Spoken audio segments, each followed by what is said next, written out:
Let me tell you something. One of the greatest dangers in life is not the enemies you can see coming. It's the so-called friends you let walk straight into your heart without checking their credentials. See, the devil doesn't always knock on your door wearing red horns and a pitchfork. Sometimes he comes smiling, laughing, calling you brother or sister, and before you know it, you've given him the run of your whole house. When you don't have boundaries, you're not being loving, you're being careless. And careless hearts get wounded. Careless minds get twisted. Careless souls get trapped. You think you're just being nice, but in reality, you're opening the gates to compromise. Look in the Bible, Samson didn't lose his strength because the Philistines were stronger than him. He lost it because he gave the wrong woman the right access. Delilah didn't need to fight him. She just needed to sit close enough to ask the right questions. And when you keep people that close who have no business being there, sooner or later, they will cut what God told you to protect. Some of y'all are wondering why your convictions are weaker now than they were a year ago. Why your fire for God doesn't burn like it used to. It's not because you woke up one morning and decided to turn cold. It's because you've been letting the wrong company whisper into your ear. And every whisper takes a little more of your conviction. It's not that serious, takes a little more of your standard. Every just this once takes a little more of your purity. And before long, you're not living by your boundaries anymore. You're living by theirs. Friendship without boundaries will have you doing things you swore you'd never do, going places you swore you'd never go, and tolerating what you once would have rebuked. Why? Because influence is real. You can't walk with someone every day and not be affected by their spirit. That's why the Bible says bad company corrupts good morals. It doesn't say bad company might corrupt. It says it will. That's a guarantee. See, you can't be everyone's personal counselor, personal rescuer, and personal cheerleader without first asking, where is this relationship taking me? You might have the best intentions in the world, but if the person you're with is walking toward compromise, you're going to have to decide whether to walk with them or let them go. And hear me, letting go doesn't mean hating them. It means you love God's purpose for your life too much to let it get watered down. It means you understand the difference between helping someone and handing them your destiny. Some folks are not malicious, they're just messy. And messy people without boundaries will have your life in constant cleanup mode. You'll spend all your energy fixing their chaos instead of building God's calling on your life. You'll spend all your prayer time asking God to fix a situation you were never assigned to carry in the first place. Jesus himself showed us this principle. Yes, he ministered to multitudes. Yes, he healed strangers. But when it came to his private moments, his deep conversations, his mountaintop experiences, only Peter, James, and John were allowed in. Everybody else had to watch from a distance. That's not cruelty, that's wisdom. That's boundary. When you set boundaries, you're not being selfish. You're being strategic. You're telling your heart, not everyone can have this level of influence over me. You're telling your mind, not every voice gets to speak into my decision. You're telling your soul, not every spirit belongs in my inner circle. Because here's the truth. If the enemy can't destroy you from the outside, he will try to join you on the inside. And once he's close enough, he doesn't need to attack. He just needs to distract. A distracted believer is just as ineffective as a defeated one. So I'm telling you today, guard your heart like your life depends on it, because it does. If you've been too available, too accessible, too open to people who pull you away from God's best, it's time to draw the line. Some doors need to be shut.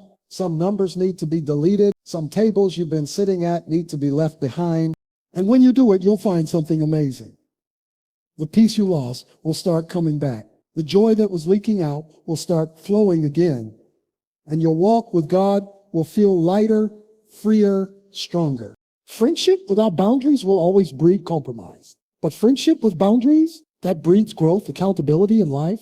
So love everybody, yes, but protect your heart fiercely because God has too much in store for you to let the wrong people talk you out of it. You can love everybody, but you can't be close to everybody. That's not just wisdom, that's kingdom strategy. Even the Son of God didn't give everyone the same level of access. Yes, he fed thousands. Yes, he healed crowds. Yes, he preached to multitudes. But when it came to his personal circle, he had structure, he had levels, he had boundaries. There was the multitude, the ones who came for miracles, for bread, for blessings. They were welcome to receive, but they didn't have his personal trust. Then there were the 70 people he trained, sent out, gave assignments to closer, but still not in his daily intimate space. Then came the 12 men he walked with, taught personally, shared meals with. And then there were 3, Peter, James, and John, the ones who saw him on the mountaintop of glory, the ones who saw him in the garden of agony, the ones who witnessed moments no one else was invited to see. That's not favoritism, that's wisdom. That's the recognition that not everyone can handle every part of who you are. Not everyone can carry the weight of your mission.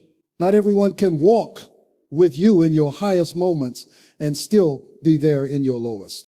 Some of us get in trouble because we're trying to give inner circle access to people who haven't even proven they can be trusted with multitude distance.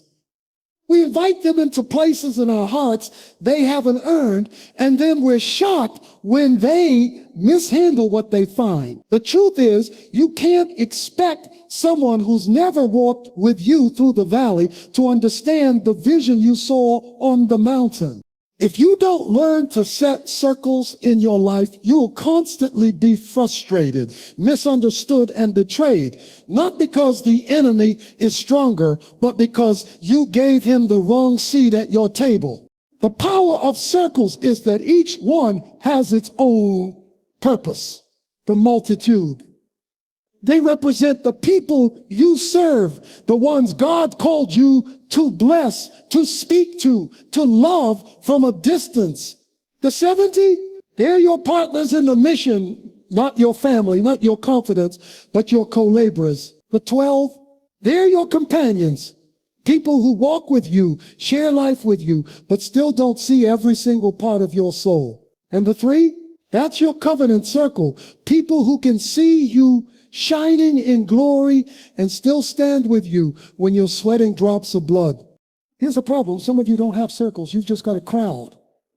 Everybody's in the same space. Everyone has the same access. Everyone gets the same information. And when you live like that, you end up drained, exposed, and wondering why people keep disappointing you. The truth is, they didn't betray you. You misplaced them. You can't expect the multitude to give you the loyalty of the 3. You can't expect the 70 to carry the intimacy of the 12. When you confuse the roles, you create wounds that were never meant to happen. Some people are only meant to hear your sermons, not your secrets. Some are meant to share in your victories, but not in your vulnerabilities. And if you don't learn that, you'll keep crying over people who were never supposed to be that close in the first place. This is why prayer for discernment is critical. You need God to show you who belongs in my multitude, who belongs in my 70, who belongs in my 12, and who belongs in my 3. Without that divine arrangement, you'll either end up isolated from those you should embrace or entangled with those you should release. When you have circles, you can still love everybody, but you love them appropriately. You can serve without being drained. You can share without being exploited. You can open up without being left unprotected, because circles aren't about keeping people out. They're about keeping order in. And let me tell you something. When you get your circles right, you'll find a new level of peace. You'll stop wasting time trying to force multitude people into 3 positions. You'll stop giving deep loyalty to shallow commitment. You'll stop giving private access to public fans. Even in the kingdom, structure matters, order matters, discernment matters, because without it, your purpose gets diluted, your strength gets stolen, and your joy gets sabotaged. So here's the challenge. Stop feeling guilty for organizing your relationships. Stop apologizing for not letting everybody all the way in. Stop letting people shame you for being selective about your inner circle. If the one who was perfect still had boundaries, still had levels, still had circles, what makes you think you can fulfill your mission without them? Love fully, serve faithfully, but circle wisely, because your destiny isn't built in the crowd, it's protected in the circle. There comes a point in your life when you've got to decide that your peace is not up for negotiation, not for sale, not available for rent, not even on loan. Because when God gives you peace, he's giving you a gift this world didn't give. And if the world didn't give it, the world doesn't have the right to take it away. Too many of us are letting people write checks on our emotions that our spirit can't cash. You're letting folks talk to you any kind of way, treat you any kind of way, demand from you any kind of way, and you call it being nice. But it's not kindness when it costs you your God-given peace. That's called compromise. Peace is the atmosphere in which God works. It's the stillness where his voice becomes clear. It's the calm in which his direction is sure. And the enemy knows that if he can't stop you with chaos in your circumstances, he'll try to break you with chaos in your spirit. Some of y'all are in storms right now that you didn't create. You're carrying drama that doesn't belong to you. You're losing sleep over problems that aren't your responsibility to fix. Why? Because you sold your peace cheap to somebody who's never going to pay you back. Hear me, God never told you to let people dump their garbage into your mind. He said to guard your heart, that means there's a gate and you decide what gets through it. You got to be willing to say, I love you, but I won't let you use me as your emotional landfill. Your peace is the thermostat of your life. If you let toxic people in, your spiritual temperature drops. If you keep letting every argument, every opinion, every petty comment shake you, you'll be living in constant winter while God is trying to bring you into a season of harvest. Look at Jesus when he was on that boat in the middle of the storm. He didn't let the disciples panic make him panic. He didn't let their fear dictate his faith. He stood up, spoke to the wind, spoke to the waves, and restored calm, because the peace he carried was greater than the storm he faced. But you can't carry that kind of peace if you're giving it away to every little thing that annoys you, frustrates you, or hurts you. Every time you argue with someone who doesn't even want to understand you, you're paying for it with your peace. Every time you keep engaging in conversations that go nowhere, you're paying for it with your peace. Every time you keep showing up for people who never show up for you, you're paying for it with your peace. And let me tell you, that's too high a price. Peace cost Jesus his life. He bought it with his blood. And if he valued it that much, he can't afford to throw it away for the sake of keeping everybody else happy. Sometimes protecting your peace means stepping back. Sometimes it means staying silent. Sometimes it means letting people think whatever they want to think about. Because your calling is not to convince them. Your calling is to obey him. You've got to learn to say no without guilt, yes without fear, and goodbye without bitterness. Because if you don't, you'll wake up one day and realize you've been living someone else's life while your own purpose has been sitting on hold. Some people will call you selfish for protecting your peace. That's because they were benefiting from you, not having any. They liked you drained, distracted, and always available. But when you start walking in God's order, when you start guarding your spirit, they'll either adjust to your boundaries or remove themselves. And either way, you win. So from this day forward, stop giving discounts on your peace. Stop running sales on your joy. Stop handing out coupons for your sanity. Your peace is priceless because it keeps you aligned with God's voice. And anything that disrupts that alignment is too expensive to keep. Live your life with this resolve. If it costs me my peace, it's too expensive. That friendship, too expensive. That argument, too expensive. That opportunity that looks good but feels wrong, too expensive. Because nothing in this world is worth losing the calm that comes from knowing you're exactly where God wants you to be. Closeness is not just about proximity. It's about covenant. Anybody can stand next to you. Anybody can share a meal with you. Anybody can hang around when things are easy. But not everybody has the right, the commitment, or the integrity to walk closely with you. Closeness is not free. It has a cost. And that cost is covenant. See, a covenant is not just a casual promise. It's not, I'll be here until I'm uncomfortable. It's not, I'm with you until it's no longer convenient. A covenant says, I'm committed to you in purpose and loyalty and integrity, no matter what comes. That's why you can't just hand over closeness to everybody who wants it. If they haven't shown covenant faithfulness, they haven't earned covenant closeness. Too many of us are mistaking chemistry for covenant. Just because you click with someone doesn't mean they're called to be close. Just because they make you laugh doesn't mean they'll stand with you in tears. Just because they understand your personality doesn't mean they understand your purpose. And if someone doesn't understand your purpose, they won't protect it. Look at David and Jonathan. Well, it was a covenant friendship. Jonathan was the son of King Saul, the man who was trying to kill David. But Jonathan protected David's life at the risk of his own. That's covenant. That's loyalty that doesn't flinch under pressure. That's the kind of person you want close, someone who will cover you when the arrows start flying, not join in with the people shooting. On the other hand, we've all seen what happens when closeness comes without covenant. You open your heart to someone thinking they're there to help you, and the moment they disagree with you, they walk away, or worse, they use what they know about you to tear you down. That's why betrayal hurts so much, because you can only be betrayed by someone you let close. The crowd can't betray you, only a covenant breaker can. So here's the truth. Before you let someone into your inner circle, you have to see if they can keep their word when it's inconvenient.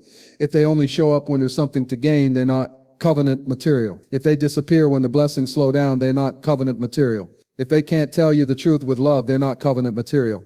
Covenant closeness isn't just about what they can do for you. It's about whether they're willing to protect what God is doing in you. That means they won't expose your weakness to the world. They won't compete with your calling. They won't sabotage your steps out of jealousy. They'll pray for you, fight for you, and walk with you, not because it benefits them, but because they value the assignment God has put on your life. And don't forget, covenant is a two-way street. If you want people who are loyal, trustworthy, and committed, you have to be the same. You can't demand covenant and give convenience. You can't expect deep loyalty while offering shallow investment. True closeness is built when both people understand we are connected by something bigger than ourselves. Some of you need to take inventory of your relationships. Who's in your life right now because of covenant, and who's just there because of convenience? Who would still be standing next to you if everything went wrong? Who would still believe in you when the rumors start flying? Who would still see God's hand on you when life gets messy? And if you find that someone is close without covenant, you don't have to hate them, but you do have to reposition them. Love them, yes. Pray for them, yes. But don't give them access to the parts of you that only covenant people should see. Because the wrong person in the right place can still ruin the whole house. Closeness without covenant leads to betrayal. But closeness with covenant leads to breakthrough. That's why you've got to be intentional. It's not about building walls. It's about building gates. Gates that open only for those who have proven through time, trials, and truth that they are safe to walk with you in every season. At the end of the day, Covenant is God's design for meaningful connection.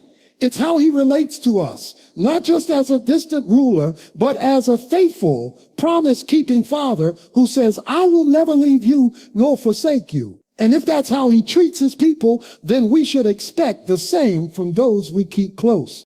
So choose wisely. Don't confuse friendliness with faithfulness. Don't trade covenant for convenience. And remember, closeness requires covenant because anything less will cost you more than it's worth.